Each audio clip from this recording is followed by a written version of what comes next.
कुछ कहानियां सफलता की नहीं होती, संघर्ष की होती है। आज ऐसी एक संघर्ष की कहानी हम यहाँ पर डिस्कस करने वाले हैं। दोस्तों, मैं हूं नीरज और आप देख रहे हैं Neeraj quite way of wealth.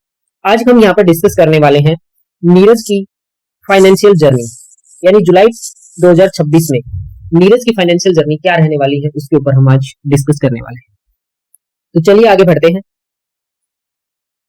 जैसे ही मंथ की शुरुआत होती है ना, तो एक उम्मीद बनती है कि यार सैलरी आने वाली है। ठीक है, एक एक्साइटमेंट सा रहता है कि सैलरी आने वाली है, कितनी आएगी, क्या आएगा, कौन सा अलाउंस लग के आएगा, ज्यादा आएगी, कम आएगी। तो ऐसे ही मैं क्या होता है ना, अपनी प्लानिंग करता हूँ। सैलरी आने से पहले मेरी प्लानिंग स्टार्ट हो जाती है कि भाई क्रेडिट कार्ड की पेमेंट करनी है, बिल पे करने हैं, ठीक है, सेविंग्स कितनी बचेगी, कितना सेविंग मुझे करना है, कितना मेरा एक्सपेंडिचर के लिए रखना है, ये सारी प्लानिंग स्टार्ट हो जाती है। तो सेम मैंने जैसे मैं अपना हर मंथ स्टार्ट करता हूँ, ऐसे ही मैंने ये महीना भी अपना शुरुआत की। तो मैंने अपनी एक उम्मीद रखी कि मुझे इतनी सैलरी तो मिल ही जाएगी, 51,612 रुपीज। क्यों मिल जाएगी, क्यों सोचा मैंने ये? क्योंकि मेरी जो बेसिक्स है, जो मेरी बेसिक सैलरी आती है वो इतनी आती है। मैं गवर्नमेंट जॉब में हूँ। अब डिपार्टमेंट मैं यहाँ पर साझा नहीं करूंगा, क्योंकि थोड़ा सा कॉन्फिडेंशियल बनाना चाहिए। इन चीजों को सार्वजनिक करना पॉसिबल नहीं है, इसलिए मैं यहाँ पर अपना डिपार्टमेंट नहीं बता रहा। तो मेरा जो बेसिक पे है वो अगर हम देखें तो मेरा बेसिक पे है 33,900 रुपीज, जो हर महीने आने हैं, जिसमें कोई डाउट नहीं है। डीए जो है वो भी हर महीने आना है, 20,340 रुपीज। ट्रांसपोर्ट अलाउंस जो है, पेट्रोल का जो खर्चा मिलता है, बाइक या कार जो भी आप यूज करते हो, वो मिलता है 3,600 रुपीज। डीए जो मिलता है पेट्रोल वाले, यानी इसके ऊपर ट्रांसपोर्ट अलाउंस पे, वो मिलता है 2,160 रुपीज। अब जो अदर अलाउंसेज है, इसके अंदर बहुत सारी चीजें शामिल होती है, न्यूज़पेपर के, चाय के, ये सब बहुत चीजें कंबाइन करके एक अलाउंस दिया गया है 1,411 रुपीज। एचआरए जो मुझे मिल रहा है वो मिल रहा है 3,390 रुपीज। तो टोटल जो बेसिक्स मेरा क्रेडिट होता है वो होता है 64,801 रुपीज। अब बात करते हैं डेबिट साइड। तो एनपीएस कंट्रीब्यूशन आपको पता होगा, जो भी 2004 के बाद में रिक्रूट हुए हैं उनके ऊपर न्यू पेंशन स्कीम लागू होती है, यानी एनपीएस लागू होती है, ओपीएस नहीं है। तो एनपीएस के लिए कंट्रीब्यूशन जाता है, तो वो कंट्रीब्यूशन है 5,424 रुपीज का। अब इंश्योरेंस की बात करें तो यहाँ पर मेरा एक इंश्योरेंस होके रखा है, उस इंश्योरेंस की प्रीमियम जाती है 7,765 रुपीज। तो जो मेरा डेबिट साइड है वो हो जाता है 13,189 रुपीज का। तो जब हम दोनों का डिफरेंस देखते हैं, टोटल क्रेडिट का और टोटल डेबिट का, तो वो निकल के आता है 51,612 रुपीज। तो मुझे ये लगा था कि अगर कोई भी अलाउंस नहीं आया, कोई भी एक्स्ट्रा पेमेंट नहीं आई, तो इतनी पेमेंट तो आनी ही है। बट ऐसा हुआ नहीं। जैसे ही 1 तारीख आई, सैलरी स्लिप आई, तो चलिए देखते हैं सैलरी स्लिप में क्या मिला हमें। तो जैसे ही हमने सैलरी स्लिप को देखा, तो सैलरी जो क्रेडिट हुई वो सैलरी आई 29,827। एक बड़ा डिफरेंस था, मुझे भी सोचने पर मजबूर कर दिया कि भाई इतना डिफरेंस कैसे। ये डिफरेंस था 21,785 रुपए का। अब ये 21,785 रुपए कहां गए, सवाल ये आता है। तो जब हमने सैलरी स्लिप को नोटिस किया, पहले आपको दिखा देते हैं, प्रूफ दिखा देते हैं कि सैलरी कितनी क्रेडिट हुई। तो ये ईमेल है जो एसबीआई की तरफ से मुझे आया, मैसेज भी आता है, ईमेल भी आता है। तो मैं आपको ईमेल दिखा रहा हूँ। यहाँ पर आप देख सकते हैं कि 29,827 रुपीज मेरे अकाउंट में क्रेडिट हुए। इसके अंदर जो ये मैंने हाइड कर रखा है पार्ट, इसके अंदर मेरा अकाउंट नंबर की डिटेल है और मेरे डिपार्टमेंट की डिटेल है, जो मैंने हाइड करके रखी। मैं इसको सार्वजनिक नहीं कर सकता। आई होप आप भी इस चीज को अंडरस्टैंड करेंगे कि इसको सार्वजनिक करना इम्पॉसिबल है, मतलब रिस्क है खुद के लिए, तो रिस्क नहीं लेना है कभी भी लाइफ में। मेरा जो बैलेंस बचता है वो बचता है 32,602 रुपीज। गवर्नमेंट जॉब में होने का एक बेस्ट फायदा है। बेस्ट फायदा क्या है, जो आपकी सैलरी है ना वो 1 तारीख या 1 तारीख से पहले ही आ जाती है। तो यहाँ पर हमारी जो सैलरी क्रेडिट हुई थी वो हुई थी 30 जून 2026 को। ठीक है, अब हम देखते हैं कि जो पैसा बचा था, डिफरेंस था, वो कहाँ गया। आपके भी मन में सवाल चल रहा होगा, मेरे भी मन में सवाल चला था। तो हमने सैलरी स्लिप की तरफ रुक किया कि चलो भाई देखते हैं कहाँ गया पैसा। तो वहां पर देखने को मिला कि एचआरए जो था उसकी रिकवरी की गई है, और वो रिकवरी 21,725 रुपीज की थी। यहीं से मेरी पूरी प्लानिंग बदल गई। अब एक ही ऑप्शन बचा था, वो ऑप्शन था कि 29,827 में पूरा महीना कैसे चलेगा, कैसे मैं क्रेडिट कार्ड के बिल पे करूंगा, कैसे लोन की ईएमआई जाएगी, कैसे घर का एक्सपेंडिचर चलेगा। ठीक है, चलिए अभी आपको प्रूफ दिखा देते हैं एचआरए रिकवरी का। तो ये देखिए सैलरी स्लिप में एचआरए रिकवरी हुई। ठीक है, ईएमआई गई ये सेकंड 1/4/2025 से 30/4/2026 तक 21,785 रुपए की रिकवरी की गई। अब एक सिंपल सा लॉजिक समझिए। आप सोच रहे होंगे कि मेरा एचआरए तो 33,000 कुछ था, इसको अगर 12 से मल्टीप्लाई करते तो ज्यादा होता है, रिकवरी तो कम हुई है। ऐसा नहीं है। आप यहाँ पर देखेंगे तो आपको दिखेगा ईएमआई सेकंड गई है, first EMI last month cut हो चुकी थी, सेकंड ईएमआई ये कट हो चुकी, अभी कोई पेंडिंग एचआरए नहीं है। अब ये रिकवर क्यों हुआ, ये सबसे बड़ा सवाल है। इस सवाल का जवाब मैं यही देना चाहूंगा कि गवर्नमेंट की तरफ से है ना, अगर कोई अलाउंसेज आ रहे हैं आपके पास और इसके अंदर आपकी साइड से कोई मिस्टेक नहीं है, तब तो ठीक है, गवर्नमेंट अपना रिकवर कर लेगी, जितना दिया है उतना ही रिकवर करेगी। अगर उनको ये मिल गया कि नहीं इसकी गलती है एम्प्लॉय की, तो फिर वो इंटरेस्ट के साथ रिकवर करते हैं, और ये इंटरेस्ट 11 to 12% होता है। ठीक है, अब मेरे केस में क्या हुआ था, मेरे केस में ये हुआ था, मुझे गवर्नमेंट क्वार्टर मिल गया, गवर्नमेंट क्वार्टर मिल गया, गवर्नमेंट क्वार्टर मिल गया तो मैं एचआरए के लिए एंटाइटल नहीं हूं एज पर गवर्नमेंट रूल्स। तो एचआरए क्या था, मेरा कंटिन्यू आ रहा था। लेकिन मेरे डिपार्टमेंट में क्या होता है कि जैसे आपको गवर्नमेंट क्वार्टर मिलता है, एक लेटर भेज दिया जाता है कि इस बंदे को क्वार्टर मिल गया है, आप इसका एचआरए जो है स्टॉप कर दीजिए। अभी वो लेटर भेजा था स्टार्टिंग में, लेकिन उसको स्टॉप होने में 1 साल लग गई, 1 ईयर लग गई। पता नहीं गवर्नमेंट के प्रोसेस में इतना डिले क्यों। तो 1 साल तक ये एचआरए मुझे मिलता रहा, और अब मेरी साइड से गलती क्या हुई, मैं इसको नॉर्मल सैलरी का हिस्सा समझ के यूज करता रहा, और जब ये रिकवरी हो रही है तब दुख हो रहा है, तकलीफ हो रही है। गलती तो मेरी थी, गवर्नमेंट की गलती थोड़ी है भाई, उसने तो एक्स्ट्रा दिया। ठीक है, तो ये कहानी थी। तो दोस्तों अगर आप भी गवर्नमेंट जॉब में हो तो ये हमेशा याद रखना, अलाउंसेज कोई भी आ रहा है, गलत अलाउंसेज आपकी सैलरी में कोई आ रहा है, तो आपको सेम टाइम एक लेटर बना के उसको सीज करवाना है, उसको स्टॉप करवाना है। अगर फिर भी आ रहा है लेटर बनाने के बाद, तो आपकी गलती नहीं होगी, उतना ही पैसा रिकवर होगा जितना आपने गवर्नमेंट ने दिया है। और अगर ये साबित हो गया कि यहीं पर अगर मैं एचआरए लेता चुपचाप, कोई लेटर नहीं बनाता, तो ये रिकवरी मेरी इंटरेस्ट के साथ में होती, और मुझे इस जो अमाउंट था इसके ऊपर 12% के हिसाब से इंटरेस्ट देना पड़ता, जो कि बहुत ज्यादा होता है। तो प्लीज जो भी गवर्नमेंट जॉब में इस वीडियो को देख रहे हैं, अपने अलाउंसेज गलत हैं तो लेटर बनाइए, उनको स्टॉप कराइए। ठीक है, अब नेक्स्ट बात आती है प्लानिंग की। भाई ये सब कुछ होने के बाद जो बैंक बैलेंस बचता है वो बचता है 29,827 रुपीज।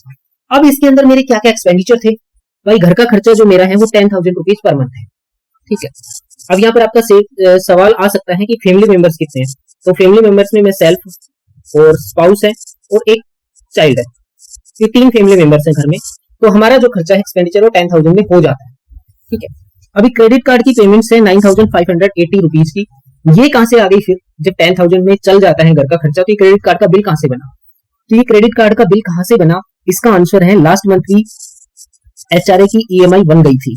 तो लास्ट मंथ में जो घर का 10,000 है वो दे नहीं पाया था, तो वो सारा जो खर्चा था वो क्रेडिट कार्ड रुपए जो क्रेडिट कार्ड होता है उसी से पे किया गया, इसलिए ये बिल बन गया। फिर जो लोन की मेरी ईएमआई चल रही है वो चल रही है 26,731 रुपए, यानी सैलरी का 50% से ज्यादा हिस्सा लोन में जा रहा है। तो मैं लोन के ट्रैप में फंस चुका हूँ, रियलिटी बता रहा हूँ, लोन एक बहुत बड़ा ट्रैप होता है, मैं उसके अंदर फंस चुका हूँ। कैसे फंस चुका वो वीडियो बाद में आएगी, हम वहां पर डिस्कशन करेंगे। तो टोटल जो रिक्वायरमेंट्स थी मेरी इस मंथ की वो थी 46,311 रुपीज की। तो यहीं से शुरू होती है असली जंग की शुरुआत। और अब वक्त आ गया था मुझे जब बहुत इंपॉर्टेंट फैसले लेने थे, ऐसे फैसले लेने थे जो लेना शायद पॉसिबल नहीं है, बट फिर भी लेने पड़ेंगे, क्योंकि मुझे घर का खर्चा या अपना सारा बजट देख के प्लानिंग करना था। देखते हैं भाई, डिसीजन टाइम आ चुका है, हमने क्या क्या डिसीजन लिया। मैंने डिसीजन लिया लोन की ईएमआई जाएगी, कोई डाउट नहीं है, क्योंकि हमारा यहाँ पर इंटरेस्ट जा रहा है, हम यहाँ पर इंटरेस्ट पे कर रहे हैं 10.45% का। ठीक है, तो ये ईएमआई जाएगी। नेक्स्ट क्रेडिट कार्ड था, क्रेडिट कार्ड भी जाएगा, यहाँ पर भी बहुत ही हाई इंटरेस्ट होता है अगर आप पे नहीं करते हो तो, और ये इंटरेस्ट 24 से 36% तक भी होता है अगर आप पेमेंट नहीं करते हो टाइम से। फिर जो हमारे पास खर्चा था जो होम के लिए था उसको हम कम कर सकते हैं, तो मैंने कोशिश की, डिस्कशन किया वाइफ के साथ में, और हम एग्री हुए कि हम 6,000 में इस मंथ चला लेंगे काम। जो भाई मिडिल क्लास होता है वो इस चीज को समझ रहा होगा कि काम चल ही जाता है, तो हमने भी वही कोशिश की कि ठीक है 6,000 में काम चला लेंगे। तो सबसे बड़ी जो कैलकुलेशंस थी ना वो कैलकुलेटर पर नहीं हुई, वो जिंदगी में चल रही थी। ठीक है, तो कहानी अभी यही खत्म नहीं होती है, अब आगे चलते हैं, कहानी का अगला हिस्सा है ये मैं आपको दिखा देता हूँ कि हमारी ईएमआई गई है ये 26,731 रुपीज की, जो कि 3 तारीख को कट हुई। ठीक है, फिर ये क्रेडिट कार्ड की पेमेंट दिखा देता हूँ, हमने स्टेप 2 भी कर लिया। क्रेडिट कार्ड की 1100 रुपए की पेमेंट, 5,757 रुपीज की पेमेंट, और ये तीसरे क्रेडिट कार्ड की 2,723 रुपीज की। टोटल मेरे पास में 5 क्रेडिट कार्ड हैं प्रेजेंटली। ठीक है, इस 5 में से एचडीएफसी के 2 हैं, एसबीआई का 1 है और बीओबी के 2 हैं। तो टोटल ये 5 क्रेडिट कार्ड्स हैं, जिनमें से सिर्फ मैंने 3 क्रेडिट कार्ड ही यूज किए थे पेमेंट के लिए, 2 वीजा वाले कार्ड हैं जो रेयरली मैं यूज करता हूँ।